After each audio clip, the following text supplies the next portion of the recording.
Hello అందరికీ welcome back to my channel Vijay Kokrigadda. ఈ వీడియోలో నేను అమెరికాలో రోడ్స్ ఎలా ఉంటాయి, ట్రాఫిక్ రూల్స్ ఏంటి అనే టాపిక్ మీద కొన్ని ఇంట్రెస్టింగ్ విషయాలు షేర్ చేసుకోబోతున్నాను। ఈ వీడియో కంప్లీట్ గా చూడండి। అమెరికాలో మొదటగా నాకు ఇంట్రెస్టింగ్ అనిపించింది ఈ ట్రాఫిక్ లైట్ సిస్టమ్। ఈ ట్రాఫిక్ లైట్స్ ని ఇలా తీగలకి వేలాడదీసి ఉంచుతారు। మామూలుగా అయితే ట్రాఫిక్ లైట్స్ ని స్తంభాలకు పెట్టి ఉంచడం మనం ఇండియాలో చూసుంటాము, కానీ ఇక్కడ ఇంట్రెస్టింగ్ గా ఈ ట్రాఫిక్ లైట్స్ ని ఇలా తీగలకి వేలాడదీసి ఉంచుతారు। దీనివల్ల మధ్యలో చాలా ప్లేస్ మిగులుతుంది, వెహికల్స్ వెళ్ళడానికి కూడా చాలా ఈజీగా ఉంటుంది। మంచు తుఫాన్లు పడినా, వర్షం పడినా, గాలిదుమ్ములు వచ్చినా ఈ ట్రాఫిక్ లైట్స్ మాత్రం ఇలా వేలాడుతూనే ఉంటాయి। ఇక్కడ మీరు గమనించారంటే సిగ్నల్ పడినప్పుడు అటువైపు ఆగిన కార్లకి ఇటువైపు ఆగిన కార్లకి మధ్యలో చాలా ప్లేస్ ఉంటుంది। ఇక్కడ చూసారంటే మధ్యలో నుంచోడానికి ఎలాంటి ట్రాఫిక్ కానిస్టేబుల్స్ ఉండరు। ఇక్కడ ట్రాఫిక్ రూల్స్ని చాలా స్ట్రిక్ట్గా పాటిస్తారు, ఎందుకంటే ఇక్కడ డ్రైవింగ్ లైసెన్స్లో పాయింట్ సిస్టమ్ అనేవి ఉంటుంది। అలాగే డ్రైవింగ్ లైసెన్స్ 4 ఇయర్స్ మాత్రమే వ్యాలిడ్ ఉంటుంది। ట్రాఫిక్ రూల్స్ పాటించకుండా చేసే ప్రతి తప్పుకి లైసెన్స్లో ఒక పాయింట్ యాడ్ అవుతుంది। అలా 2 సంవత్సరాల్లో 12 పాయింట్లు యాడ్ అయితే మాత్రం లైసెన్స్ని క్యాన్సిల్ చేస్తారు। మళ్ళీ ఎగ్జామ్ రాయాల్సి ఉంటుంది, రోడ్ టెస్ట్ అన్నీ చేయాల్సి ఉంటుంది। అలాగే ట్రాఫిక్ రూల్స్ వైలేట్ చేస్తే ఫైన్లు కూడా చాలా ఎక్కువగా ఉంటాయి। సిగ్నల్ పడినప్పుడు ఈ స్టాప్ లైన్ని దాటి వెళ్లకుండా ఆ స్టాప్ లైన్ ముందే ఆగాల్సి ఉంటుంది।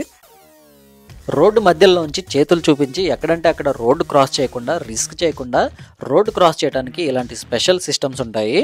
రోడ్డు క్రాస్ చేయాలనుకున్నప్పుడు ఈ స్తంభానికి ఉన్న స్విచ్ నొక్కితే చాలు।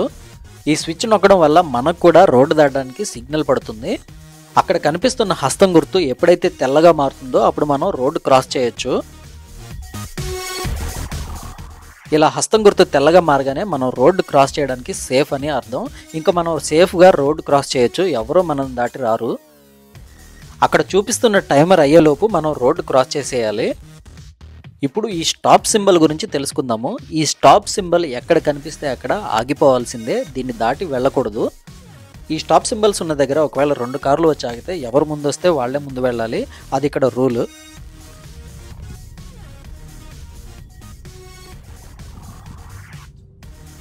ఈ రోడ్స్లో మరొక ఇంట్రెస్టింగ్ విషయం ఏంటంటే ఇంటర్సిటీ రోడ్స్లో ఇలా ఎల్లో కలర్ లైన్స్తో రోడ్స్ని మార్క్ చేస్తారు। ఇలా ఎల్లో కలర్ లైన్స్తో మార్క్ చేసిన రోడ్లని కేవలం లెఫ్ట్ సైడ్ వెళ్ళే వెహికల్స్ మాత్రమే వాడతాయి। ఇక్కడ చూసారంటే మధ్యలో ఎల్లో కలర్ లైన్స్తో మార్క్ చేసిన రోడ్డు ఖాళీగా ఉన్నప్పటికీ ఎవరూ దాంట్లోకి వెళ్ళట్లేదు, ఎందుకంటే కేవలం లెఫ్ట్ సైడ్ టర్న్ అయ్యే వెహికల్స్ మాత్రమే అవి యూజ్ చేయాలి। ఇప్పుడు స్పీడ్ లిమిట్ రూల్స్కి వస్తే ప్రతి స్కూల్ జోన్స్లో అలాగే రెసిడెన్షియల్ ఏరియాస్లో 25 మైల్స్ పర్ అవర్ మాత్రమే స్పీడ్ లిమిట్ ఉంటుంది। ఈ స్పీడ్ లిమిట్ దాటి వెళ్ళినప్పుడు పోలీసులు కనుక చూస్తే టికెట్ వేస్తారు। ప్రతి రోడ్లో ఇలా స్పీడ్ లిమిట్ బోర్డ్స్ ఉంటాయి, ఈ స్పీడ్ లిమిట్ని దాటి వెళ్ళకూడదు। ఇక్కడ చూసారంటే ఒకవేళ పెడస్ట్రియన్స్ రోడ్డు క్రాస్ చేసేటప్పుడు వెహికల్స్ ఏవైనా వస్తుంటే అవి ఆగిపోవాల్సిందే। ఇక్కడ బోర్డును చూస్తే స్టాప్ హియర్ ఫర్ పెడస్ట్రియన్స్ అని ఉంటుంది, ఇక్కడ సిగ్నల్ ఏముండదు। ఒకవేళ పెడస్ట్రియన్స్ కనిపిస్తే మాత్రం వచ్చే వెహికల్స్ కంపల్సరీ ఆగిపోవాల్సిందే।